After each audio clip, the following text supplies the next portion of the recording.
Guys, just this morning we've had a bit of technical issue, so Richie's going to be changing the slides as we go. So just bear with us on that one. But thanks for logging in, thanks for tuning in. So obviously today's CPD session is going to be focused around the match day, looking at grassroots match day, and I will be giving some experiences of senior match day as well, and how it might link. So recognise a lot of names on the list that are logged in, so that's good. And hopefully, you'll all go away in an hour's time, 45 minutes to an hour's time, with some new bits and bobs that you can go and try with your teams when we eventually get out and can get back to coaching. So just a couple of the sort of aims of the CPD session. We're going to be looking at good practice on the match days, issues that we might have. Hopefully, again, by the end of the session, some of them you've got some options that you can try and use, or some tools to use to try and eradicate some of the issues that you currently have. We're going to look at what success is for you and what it is for your team and individual challenges. So we're going to look at those, linking those into the four-corner model. Winning versus development, where does that sit with the groups we're delivering with? Coaching behaviours, making it player-centred on the match day. Really important one, linking training to match days. Very important, which we'll cover later on. It's going to be a little bit interactive, okay? So there'll be times when I'll be posing some questions, and if you could just reply in the chat box, that'd be great. Just so I can get an idea of sort of where we are or where you are and what you're doing. And as I mentioned at the start, there's going to be something for all. So whether you're, like I say, I recognise a lot of the names on the list, whether you're new to coaching, whether you're starting next season, or you've just done level 1, or you coach a senior team, there will be something for everyone. I'm pretty sure of that by the time we wrap up in an hour's time. A lot of the stuff that I do cover will link to my grassroots team, the girls and the 10s team that I deliver with. So bear that in mind. But like I said, there will be something for everyone as we do sort of progress through the workshop. Okay, Rich, if you could spin on to the next one, mate. Okay, first bit, so just in the chat box, if you open it up on the right-hand side of the screen, just any issues that you face as a coach on a match day, so the issues that you face. So if you could just pop a couple of little bits in there, that would be great. Issues that you face. Cheers, Alan. Yeah.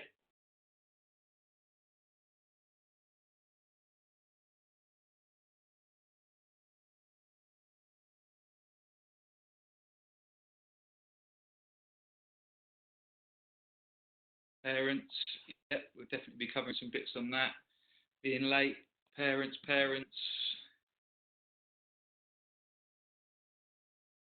Attending late, turning up on time. Okay, perfect. So looking at those, I'm pretty sure we'll cover a lot of that in the workshops. Late's coming up quite a bit, so we'll be looking at arrival activities. Parents as well, we'll definitely cover. And I think it's a good time of year to touch on parents as well, especially if moving into the new season. Hopefully, we'll be able to give you some tools to go forward with. Controlling the kids' excitement, always a good one. Position coach, yeah, so we might be looking into welfare officers and stuff like that.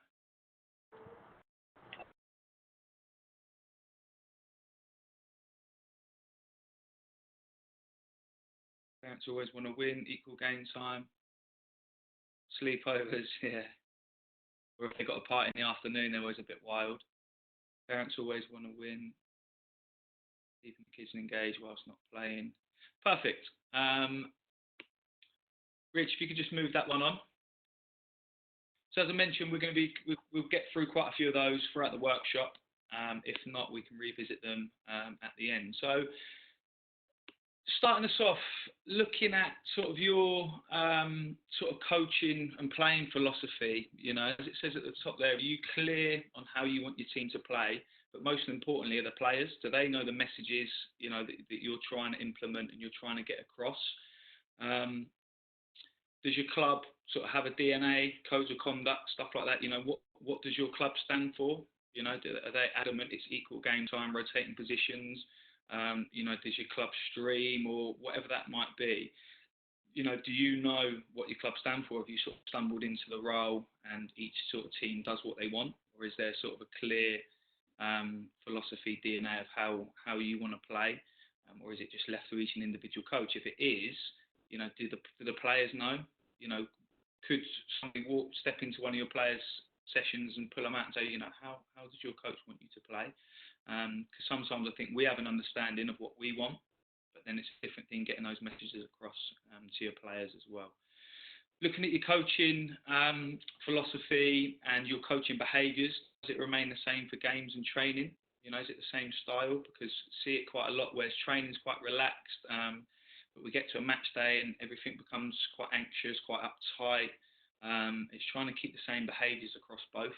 If you're in training and you're letting your players be creative and stuff like that, let them do it on a match day, because it's a match day. It doesn't need to be any different. It's just putting them in a different environment that's going to challenge them.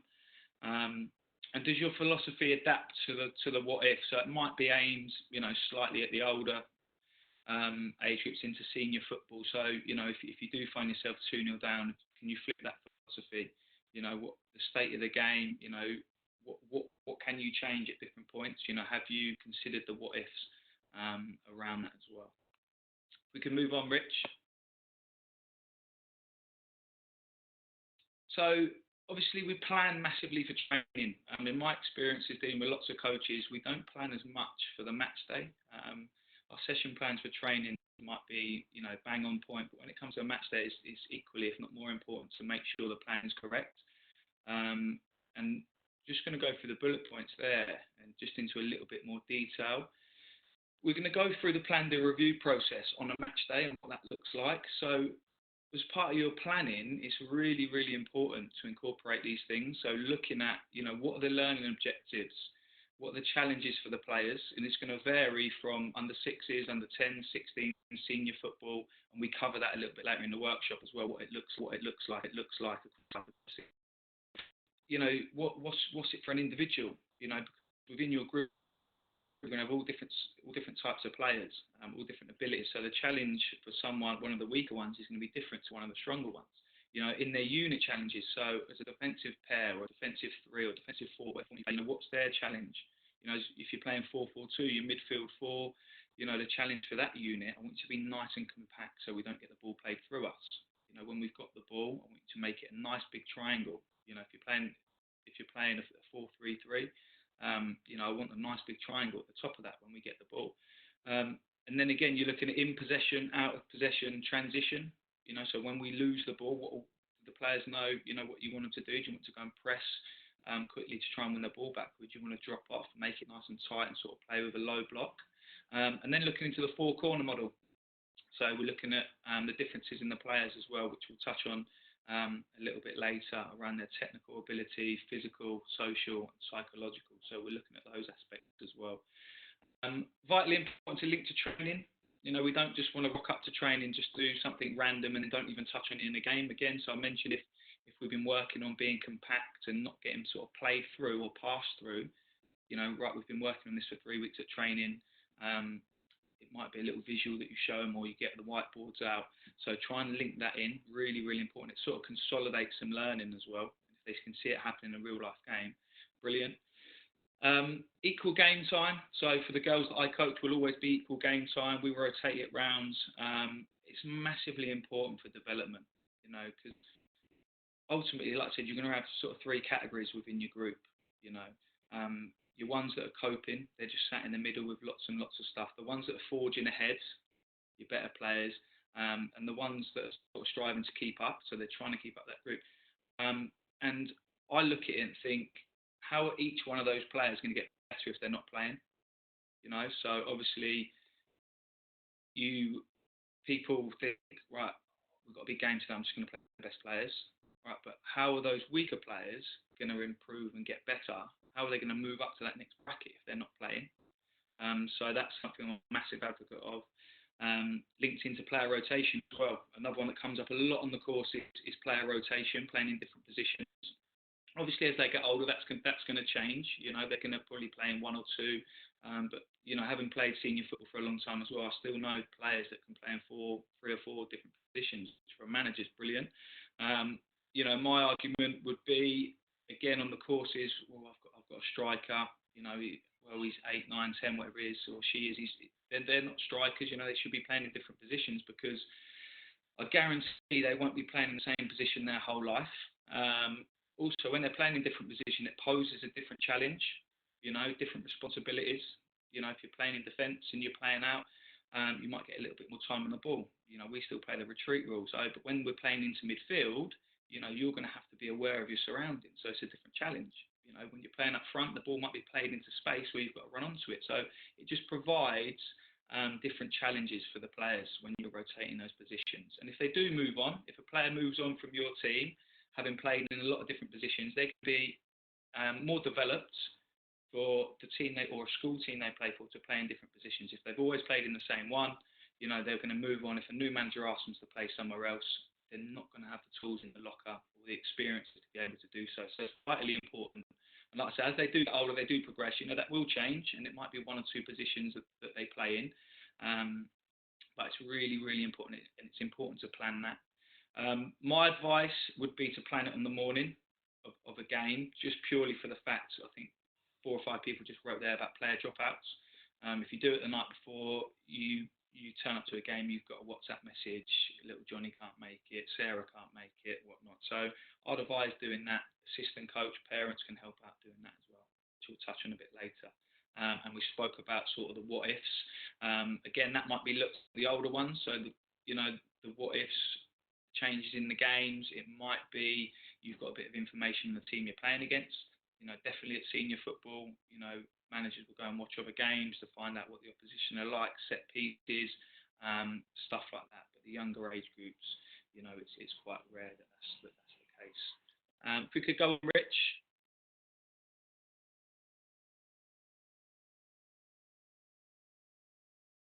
Rich, can we go to the next slide? All right, how's mate? Is it delay, is it? Oh, I thought you dozed off, mate. Never, mate. What can you see, mate? Yeah, I can see everything, mate. Yeah. Okay. Yeah, that's fine. So having a look at coaches' jobs on a match day. These are some that I've just put together. So if there's anything extra that you can add to that, please feel free to add into the chat box at the bottom. So these are ones that I've just thought off the cuff jobs that you have to do. So any extras, which I'm sure there's quite a few, please add them just into the chat box.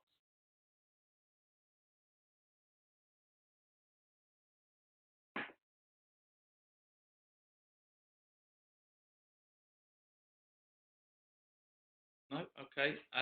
So looking at those, welcoming, managing parents. Yep. So when we're looking at those, it's vitally important, and I say it on all the courses that I deliver on, get people to help you with these.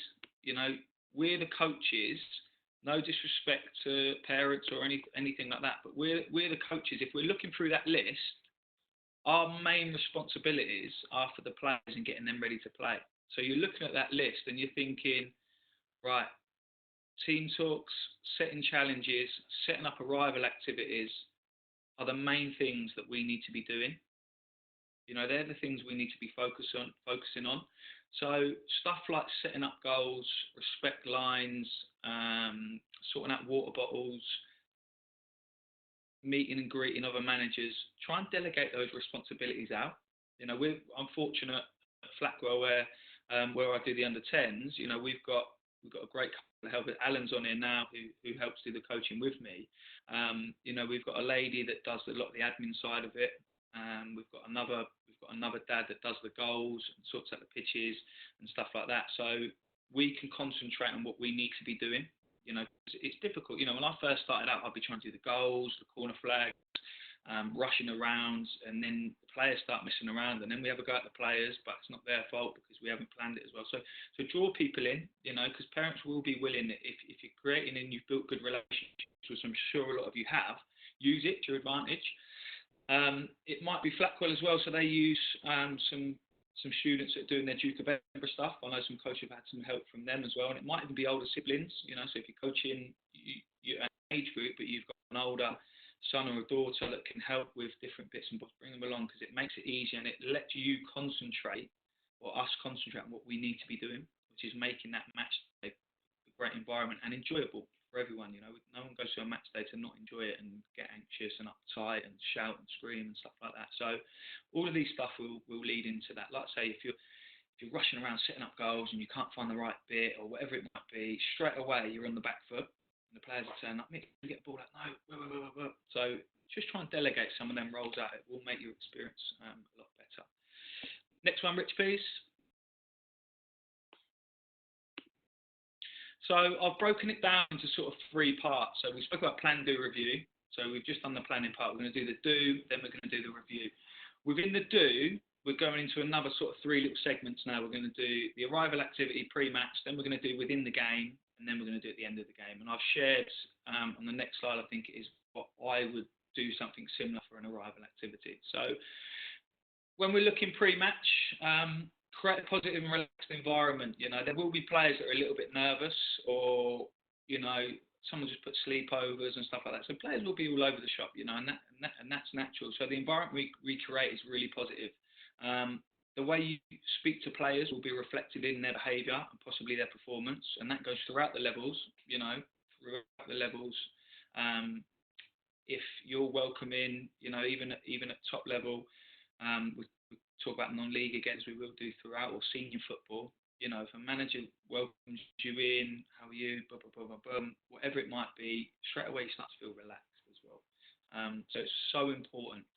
Looking at the arrival activity, fun, enjoyable and engaging, massively important, but it needs to be game related. See lots and lots of times where it's passing backwards and forwards, and then they're going to play a game. So there's no sort of realism to the game. There's no tackling. There's no defending. You know, no input, no sort of out of possession stuff.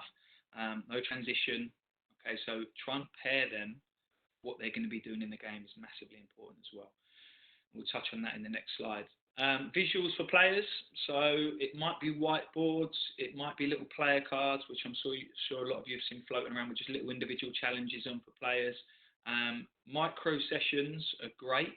So flat markers on the floor or cones on the floor to set out your formation, and the players can then go and stand by them so they can get a good visual of the sort of the structure that you want, or something that's happened in the game. So it gives them a visual to see. Vitally important.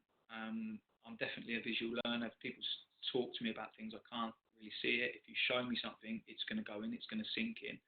And ensure that the players are aware of your objectives and their challenges for the game. You know, because again, that's going to be totally different. The individual challenges are going to be different for every player. You know, for one player, it might be, I want you to receive on your back foot. You know, that might be where they're at. You know, for another player, it might be, I want you to open your body up and let the ball roll across your body so you can turn and dribble.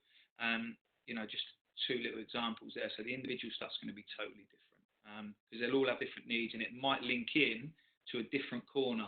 You know, so one player might have something technical based, linked into passing, dribbling, whatever it might be.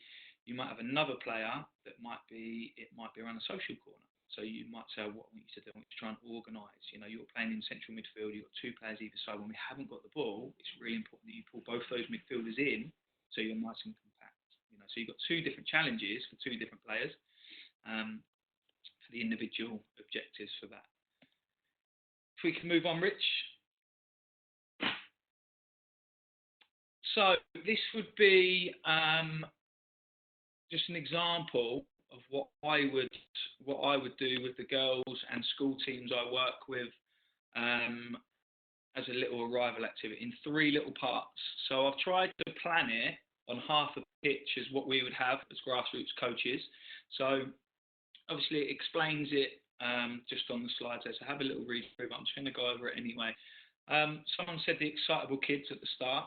You know, kids come excited. So the arrival game, the first part, is basically a dodging and tagging game, just to burn off a little bit of energy, get a move in, looking at the fundamental movement. So you've got the 3 taggers in the middle that are the reds, the blues. It's similar to Bulldog, but I won't stand there and shout go.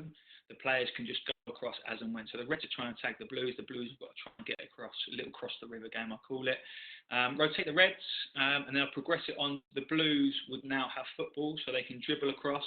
A challenge to create the realism for the reds is they can either tag the ball, or even better, they can steal it, and they can try and dribble outside the area, or even dribble into that big goal and finish, or if you've got pug goals or something like that. Mentioned it loads of times. There's nothing more demoralising as a defender if you win the ball, then you've just got to give it back to the attacker. So give them an objective. Again, so moving on, I'd keep it in the same area. So looking at sort of a carousel approach within that to save time rather than changing areas. Obviously, this can be done off the pitch as well, but I'd just like to incorporate a goal towards the end of it. So now it's the same area. The blues are defending the top line, furthest away from, as we're looking at it, the reds are defending the bottom line. It's a 1v1 game. Okay, so all the players need to do is beat their opponent and stop it beyond that in line for a point. To progress it on, I would go to 2v2s or 3v3s or a 3v2. Again, so like we spoke about differentiation within your group, the different players. You might pick 2 of your stronger players against 3 of the lesser ones. So consider that. Then I'd open it up, put 2 balls in and play a 4v4. Finally, moving it into what looks closest like a game on the far side. So part 3, you'll have the blues defending the big goal. Their challenge is to play out, if they win it, to the yellow gate, located on the halfway line. The reds get 5 lines. So you see sort of 4 footballs on the halfway line, and one of the reds has got the ball. So as soon as the ball goes out of play, it's dead. The reds have to run back. One of the players run back, grabs the ball, and they have to try and attack again. Okay, and again, you can put different spins on it, whatever you like, but that's just how I would structure my sort of arrival activity for the girls as well. And it depends depending on the day, is it hot day, is it cold day, depends how long you do it for. You might have a couple of drinks breaks incorporated in there. Around Christmas time, you might just go straight through. What I would always, if that is the case, and nearly all the time I'll get straight into the arrival activity before giving out any sort of instructions and stuff like that. And if you look at this first part, we said about people turning up late. If they know what the game is, get them involved in it straight away. They can almost go straight over. And it could be if a couple of players turn up late, don't ask Johnny what we're doing, don't ask Jenny what we're doing. So then that's a little bit of player ownership, social development as well, but also you haven't then got to explain the game 10 times. So then players turn in late. It might be that you do similar arrival each week, so then they can drip feed straight into it, something they know. But that's how I would structure one of the arrival activities I would do for the players that I currently work with. Like I said, it's game related. There's 1v1 battles in there. They need to think about quite a lot. There's loads of chaos, loads of confusion, especially in the middle game. You've got 4 1v1s going across each other, loads of stuff to think about, and it's going to get them ready for the game. I'd advise giving instructions or player challenges within that as well. So you can pull a couple of players out, and they can play overloaded or underloaded. That's fine. Pull them out for 30 seconds, have a chat about the game, and then send them back in. Cheers, Rich. If we can move on.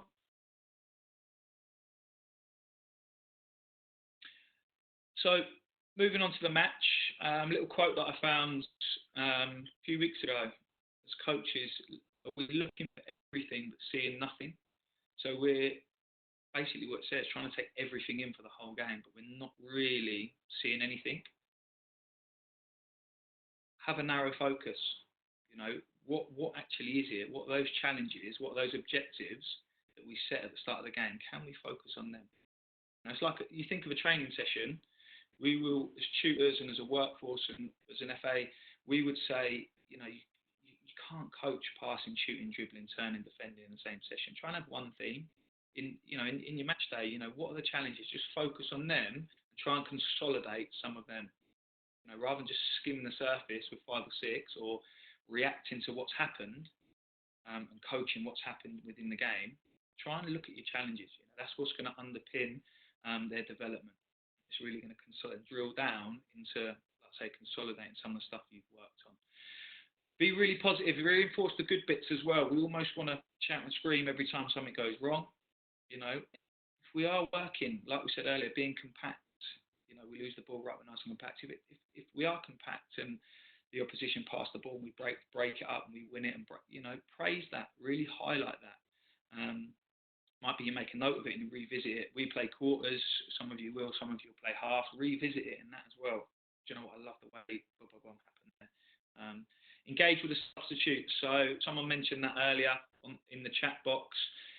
It might be, again, depending on the time of year, but speak to the players, because some of them might just want to sit there and watch, which is fine.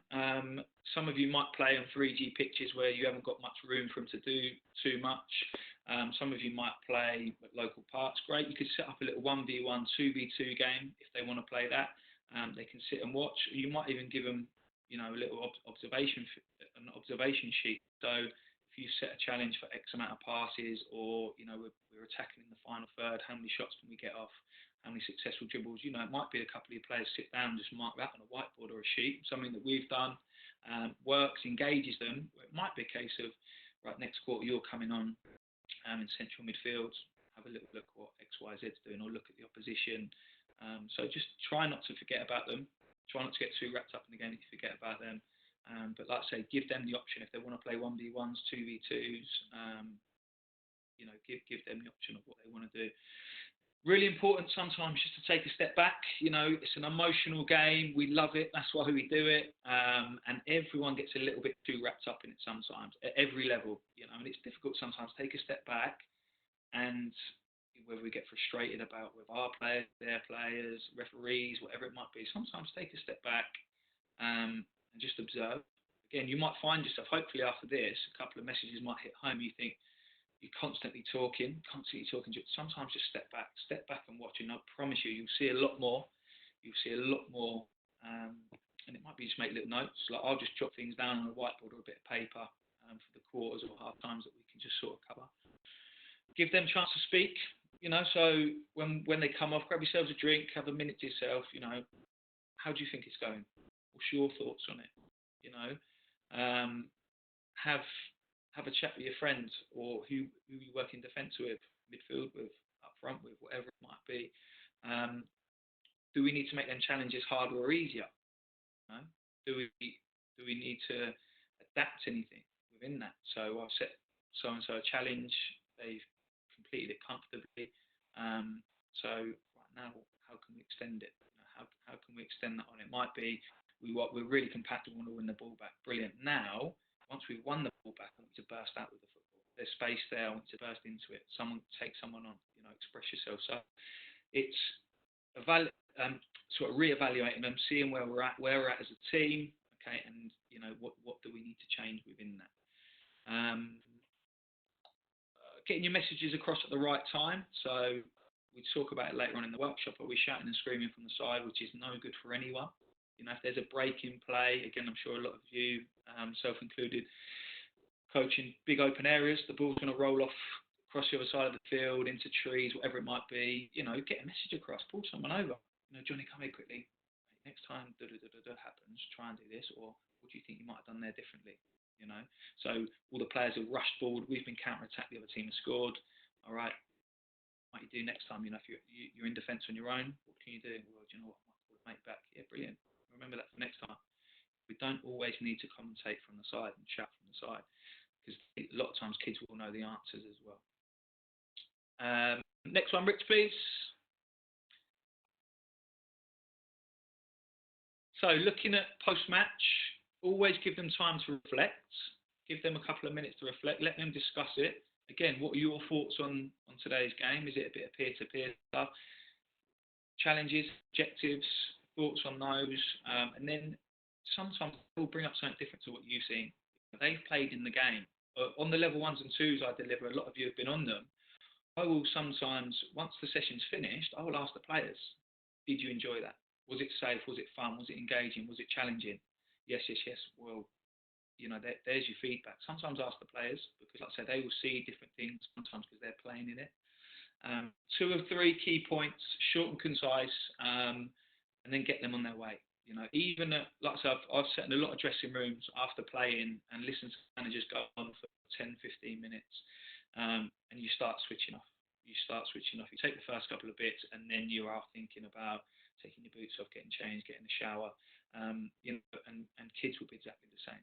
Kids will be short, concise, 2 or 3 points. Be positive as well. You know, if there has been negatives in a game, can you highlight them? Why? You know, and what we're going to do. Like I mentioned about being counter-attacked. We've got counter-attacked quite a few times today. Could have been a little bit better. So over the next couple of sessions, we're going to be looking to sort of work on that a little bit. So you might change your coaching program, tweak it slightly if you think it's something that warrants that. Okay, but always finish on positives. Really important. Next one, Rich. So I've sort of gone through the 3 stages of the game. One thing that I don't think we do enough as coaches as well is actually review ourselves. View ourselves as coaches. I said at the start, you know, we want to develop ourselves as well, and we want to learn, and we are always learning as the players do. But your review is equally important of how you thought it went. You know, it says there you've got the traditional, what went well in the game, even better if X, Y, Z would have happened. How did it look linked to what success looks like for you and your players? Because success is not always winning. You know, success is not always winning. It might be you set them a plan and objective and it's worked. You know, that might be your success for that day. Again, we'll talk about it later on. Higher up you go, you know, winning is important. You know, you're looking at top levels and, you know, professional footballers, non-league. If you're not winning games, unfortunately, you're probably going to be out of a job. We won't be at grassroots. All right. So what does success look like for you? Can someone provide feedback? So it might be an assistant coach. It might be a parent. You know, something I reflect on myself. I need to get better at. I need to get better at people sort of reflecting on me, because I think we have perceptions of ourselves of how we're coaching, how we're dealing with the players. But how about getting an honest outside opinion? Did I manage my emotions within the game, or did I get a bit rowdy, or was I a bit shouty, a bit screamy from the side because it went 1-0 and I wanted to win the game? You know, start reflecting on these sort of things. Were my behaviours good? Like I said at the start, you get other teams and other managers. Sometimes you can only look after what you do and make sure your house is in order. And if the opposition are providing all those sort of problems, it's up to you then to make a judgment whether you go down the welfare route with reporting clubs and stuff like that. But make yourself a manager, make your team a team that players want to play for. You know, I've coached so many different children, schools, in school teams that play for teams at the weekend and say, yeah, my manager shouts, screams, does this, does that. And, you know, try and get your own, you know, try and focus on what you're doing well, and reflect on that. Might be when we go out and do the level 2 in situs, voice notes, recording. So hear what you say. So obviously since we've been in lockdown and stuff, done quite a few different bits and bobs online. When I watch them back, you notice things that you say quite a lot, little sort of traits. So that'd be good to listen to with the players. You know, I've done it at a school game back end of last year, and the amount of times I said, does that make sense, was probably over 50. You know, so little traits that we do, and what's the information we give. So it's another way to review do it. Next one, Rich, if we can. So we spoke just a couple of seconds ago about success. Okay, I want you now to write in the text box, match day. What does success on a match day look like for you and your players? So have a little think. What was it last season? And I think it's a couple of slides down. I'll show you what it was for me. Yeah, definitely, Keith. Massive one. Developing, yeah. Yeah, like it, Els. Yeah.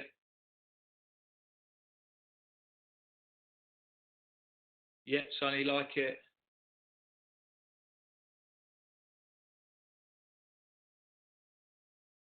Yeah, so showing progression. Things coming out in training, Gary. Yeah, great one. You know, there's nothing better than things you spoke about over the course of a session, or even 2, 3, 4, 5 weeks coming out. Contentment, respect to each other, the opposition and parents. Yeah, great one. We played. Well, lots of the teams we play in our league. We've got real good coaches and managers. You know, when you can stand there with the opposition manager, have a discussion around different bits and bobs, which is great. It's the way it should be, you know. It's what we should be doing. Having fun, enjoying challenges, brave on the ball. Yeah, I see if you like it. Wanting to come back next week, brilliant. Player rotation, objectives, meeting the needs of the individuals, fun. Yes, Jazz, another one. You know, you will lose games, but the players will come off challenged. And 9 times out of 10 as well, they've forgotten the result by the time they get to go. Don't get me wrong, you will have those competitive element in it, and that's great. You know, we do want that, but it's just curbing it. Did they take ownership of the game, make their own decisions? Brilliant. So loads and loads of good stuff. Keeping it only 6-0 against Burnham. Cheers, Glenn. Okay, next slide, Rich, please.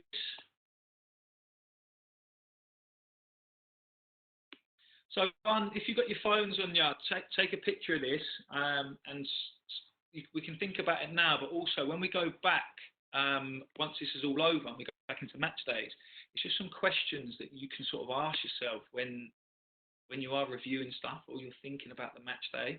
Even now, you know, so where do we look on the pitch? Do we always follow the ball? Do we always try and give information to the player on the ball? Because that's going to be really difficult, because they've got enough to think about as it is, whether they're 6, 16, 26, 36. You know, they've got enough to think about. You know, if you're looking at a player that's on the ball, right, they've got to think, am I going to dribble? Am I going to pass? Am I going to shoot? Right, I'm going to pass. So now I need to think about state of the pitch. If it's wet, it's going to skid off. The weight of the pass, where I'm going to pass, head up, who's in space, who's called for it. Do I play it in front of the player to their feet? Do I play it safe side? You know, there's loads of, as I pass it, what information do I give? Turn, man on, 1, 2. There's loads they need to think about. So when we're looking at their decision making, I know it's difficult as well sometimes, is just stand back and sometimes let them play. Let them play. Don't commentate from the side. It's really, they have so much to process as it is without us being that coach on the side that's commentating all the way through. And like I said, I know we get anxious, I know we get a little bit uptight, we get a little bit involved, and we want the best for the players. The amount of coaches that I've seen be like that on the side, but then spoke to them after, and they just want what's best for the players. But sometimes best for the players is letting them make their own decision. Do you know how your players like the feedback? You know, so it might be individually, it might be collectively. They might like it at training. So speak to your players, see how they like it. Can the second coach look at your match objectives? You know, so I've listened to a podcast recently, which was quite good, and it sort of spoke about a coaching pair.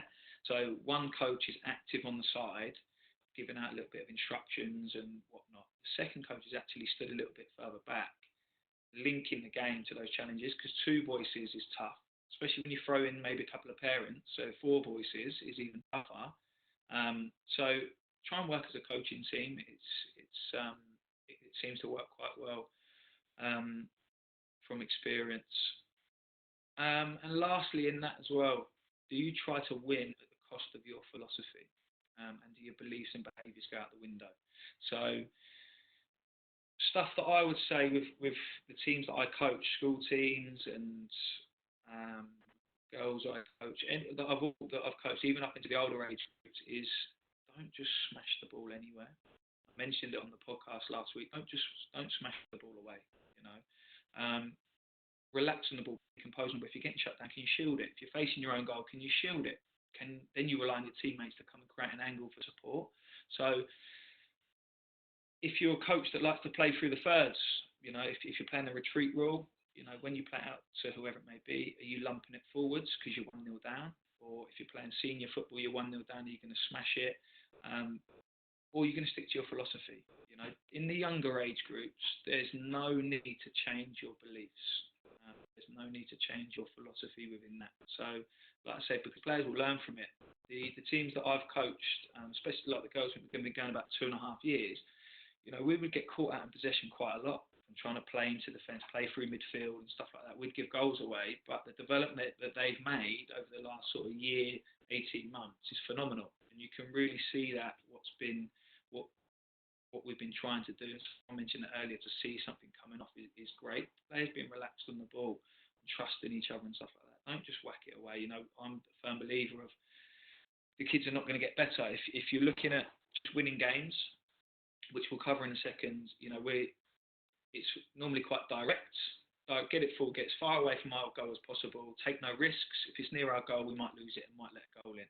So we'll smash it away. What's going to happen is the players then won't learn and won't develop to be confident on the ball, receive the ball in tight areas, problem solve. Because the only problem they've got is when it comes to, I'm just going to kick it forward as far as I can. And what we do, we kick it up to our best players who normally play up front. Hopefully they'll get to go. So probably the only ones that are developing out of that is the forward players that are receiving it under pressure, can dribble, can shoot. The ones at the back that are just well in here, there and everywhere, not really going to develop too much. Again, that looks different, as you go into senior football. Definitely, if you go and watch some senior football, it will look a little bit like that at times. But when we're working the foundation phase with our younger players into the youth development phase, it's try and keep that philosophy in place. Don't let it change. Rich, over to you.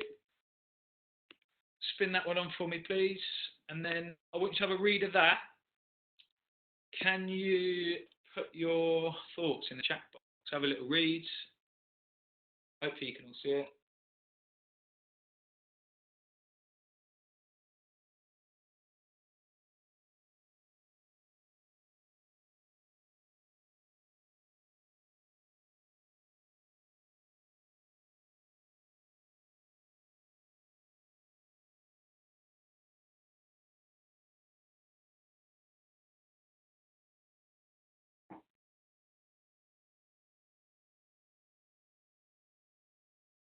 Keith, you sound like Jimmy Bullard.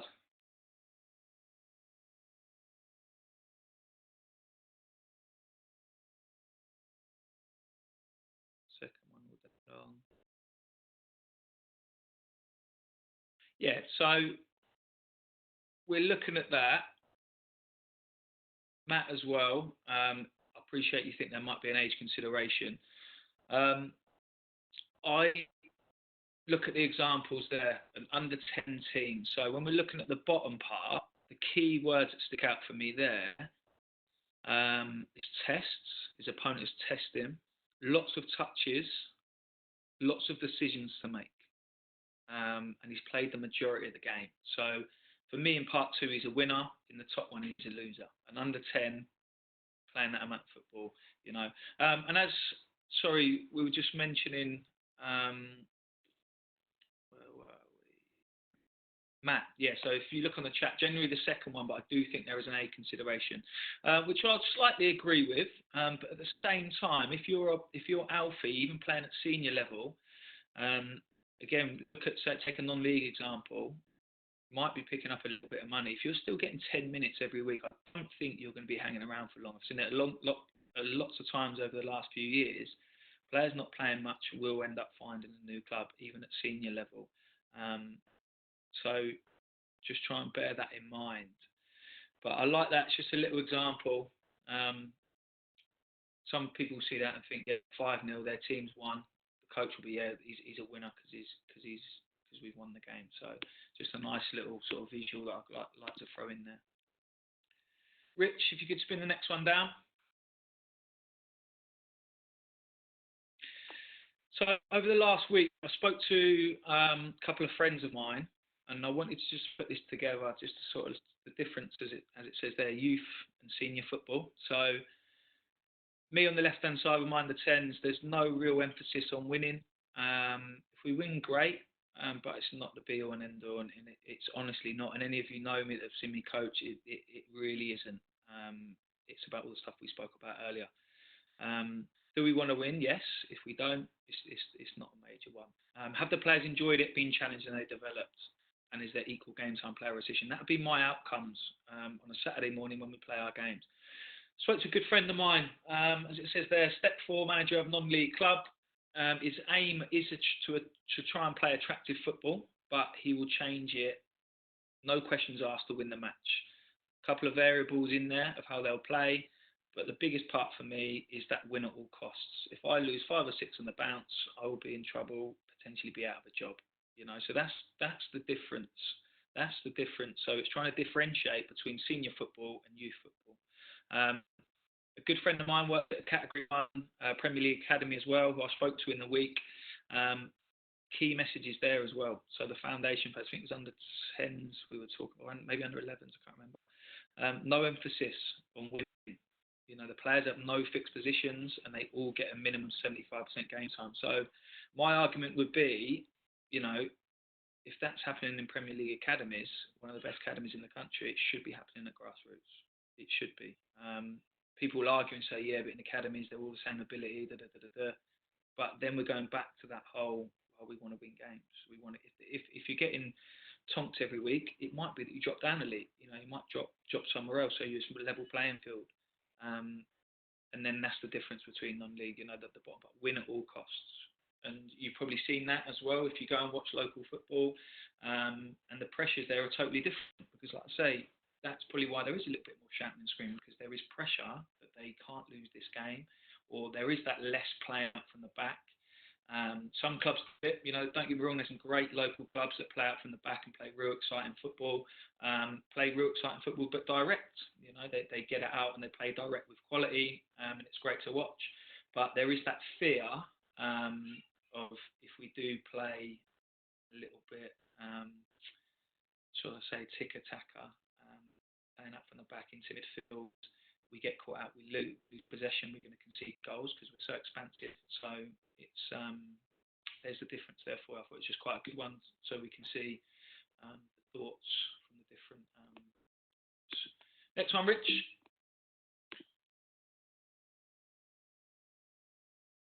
Okay, just to wrap up the workshop this morning. Enjoy it as coaches. We do it because we enjoy it. You're here obviously because you enjoy it and you want to develop and you want to get better. So important that you enjoy it. I love going to a match day, and I'm sure you're the same. Try and learn from it. Try and learn from your mistakes. We say to the players, go and express yourselves. Again, I mentioned earlier, if any of my players try and control the ball, turn in defence, lose it, it's not a problem because I don't want you to smash it. But hopefully they'll learn from that mistakes. Learn from your mistakes as well, as managers, as coaches, whatever level that might be. Mistakes will happen. Don't get too wrapped up on it, and try not to give subtle sort of negativity out to, because it will rub off on players throwing your arms up and stuff like that. And you will get frustrated at times. I will get frustrated at times. Try not to do that, because it will stifle that creativity, and you don't know how far an individual can go. Because I guarantee your best players now more than likely won't be your best players in 3 or 4 years' time, because there'll be different players that they all grow at different rates physically. They're all socially different, psychologically different. You'll have players that can problem solve better than your technical players. Your technical players socially might not be great, so in a few years' time that might change things. So don't write any players off. It's definitely not. Don't make noise just because we have to, because we're the coach. I think people get a perception that coaches need to shout and scream. They don't. Some of the best coaches will stand back, observe, give bits of players for information. If you ask players what they preferred, I pretty much would guess that they like to just get let on to play the game. As they get older and develop, it's totally different. Me as a player, as a senior player, I would like a manager to say to me what they want me to do. Involve me in it. Say, what do you think? But ultimately, I would like them to say it's black and white. I want you to do this, because then I know. At the younger age groups, doesn't need to be like that. Again, as I mentioned, and someone put in the chat group, two or three voices send mixed messages. It might be a case that you rotate. I think it was Matt put in the chat box. It might be a case that you rotate that. So 1 week you'll take the lead, 1 week I'll take the lead. Just sort of step back. If you do find that you are talking too much within games, right? It's just something to try. It's not to say this is the way to do it. It's just something to try, and hopefully off the back of this, a lot of you will go and try these new things as well. We spoke about success. What is it for your players? Recognising what that is, taking away the fear of failure around competitive match environments. If you take that away, your players will develop no ends, 100%. 100% they will develop quicker. Important one, don't sacrifice player development over winning. Okay, so again, like we spoke about, equal game time, rotating positions. I can't bring them through on because they're the weaker players. We're going to go and lose the game. Try not to go down that route, or definitely don't go down that route. It's important as well when we talk about winning. It is important. We do want to win. You know, it's a life skill, but it's not that win at all costs, and it's not the most important thing. Okay, when I'll use the example a few slides ago, it is for my friend that works at non-league senior football. It is winning at all costs, and it is that important. But for us, it's not grassroots, and it definitely shouldn't be. And try not to get too high with the highs and too high with the wins and too low with the losses, and try and keep a level playing field as well. Just looking at parents, 3 bullet points just to finish up, because we did speak about parents right at the start, and we could probably go on for another hour about parents. But it's communication is the biggest thing. You know, communication is the biggest thing. Linking that in with what your club stands for, what's their philosophy, what are they? You know, if you've got a parent that's moaning that my kid's the best player, they shouldn't be taken off. Well, we've communicated at the start of the season it's going to be equal game time. Players going to get rotated. Oh, he doesn't want to play there. She doesn't want to play there. Well, okay, you've had the code of conduct. It's that communication is really, really important. And unfortunately, if you don't like the way, you know, if I had a parent that come to me and said, no, she doesn't want to play there, blah, blah, blah, I would then say, well, that's the way it's going to be. That's the way it's been for 2.5 years we've been running. If you don't like it, unfortunately, you might have to find a new club, because that's the way we're running things here. That's the way things are done. And the reason behind that is all the things I've just explained, you know, about developing an all-round game and them actually progression. If they're not playing, they're not going to progress. So communication is massive, getting parents on board. Start of the season, like I said, it's a great time to do it. You know, when we do get back up and running, there's loads of resources out there around all of these different elements. Send them out to parents, get them on board. Again, do they know why you coach the way you do and the benefits for their child? Because if a parent is uneducated, they might look at what I was doing and think, well, why are you playing like your weaker players all the time? Or, you know, why are you not shouting and screaming at what you want them to do? But once you have a rationale and you explain to them why you're doing what you do, more than likely they will buy into it from experience. You know, they will more than likely buy into it. The way you coach as well. You know, why do you do a lot of tagging games? Well, in the foundation phase 5 to 11, that's where you need to be working on their agility, the balance and coordination. So that's why I do lots of tagging games, invasion games, but they're also fun and engaging, and we drip feed the footballs in. It might be that you do a lot of game stuff. It comes up quite a lot in the podcast lately that sort of game-based coaching. All Mitch does is just play games in training, but it's not, because there's constraints in the game. The pitch is split up into different zones. It might be. So it's really building those relationships with the parents that let them know why you're doing what you do. And again, if you've got the shouty, screamy parents, that's code of conduct stuff at the start of the season, because that doesn't happen. That's not happening maybe at the club, hopefully, definitely not in the team. That's what you stand for. And I had it countless times on courses where, oh yeah, but the parents don't listen, they still shout and scream. You know, well, that's conversations you need to have.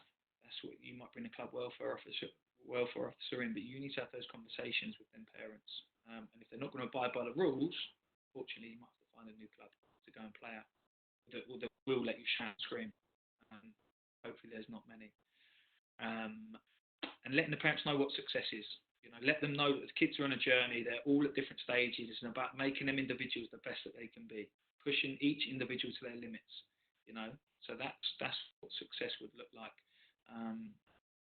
Just to sort of focus on the parents. Rich, you falling asleep? Over to you, mate. Mitch is bang on that pretty much. Thank you so much, mate. It was really, really decent and really well put as well. So time for some questions, mate, if that's all right, Mitch, for you? Yes, mate. Yeah, of course it is, yeah. I'm just going to leave that other slide up there. While we wait for those questions to come in, I'll raise your hand or use the chat function there. But while we wait, the FA have launched a FA Learning, YouTube channels. Different.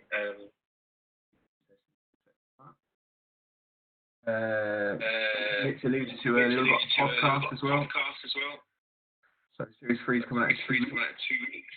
But the previous 2 series can be accessed on all good platforms.